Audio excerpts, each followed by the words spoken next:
Mga bossing, magluluto si Commander ng lugaw. Daming sili. Dahil si Mrs. sa magluluto mga bossing, tayo maghihimay ng pitso. May nilaga pa tayo itlog dyan, ano? Eh, maisama na din yun. Init mga bossing.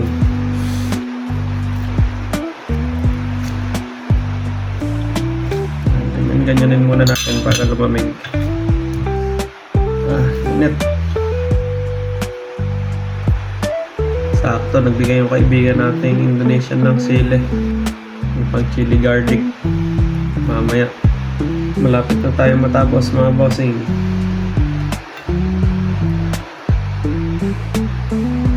Nakakamiss din mag ganito eh, no?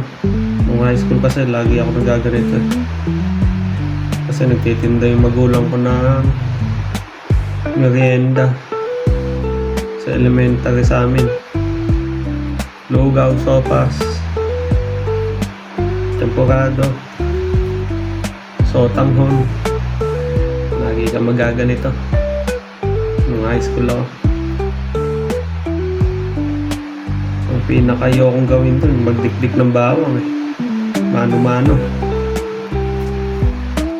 Hindi pa uso food processor. Ayoko pa naman nalalagkit ay palad ko. Baka kasi lagkit ng bawang. Kaya pag nagdidikdik ako ng bawang dati, lagi ako may katabing tabo. Hinawan. Mga bossing, paluto na ang ating lugaw. At luluto ni Mrs. Huwag yun ang pansin ni maingay. At yung ginawa niyang chili oil. Ayun na, ilalakad yung mga aso.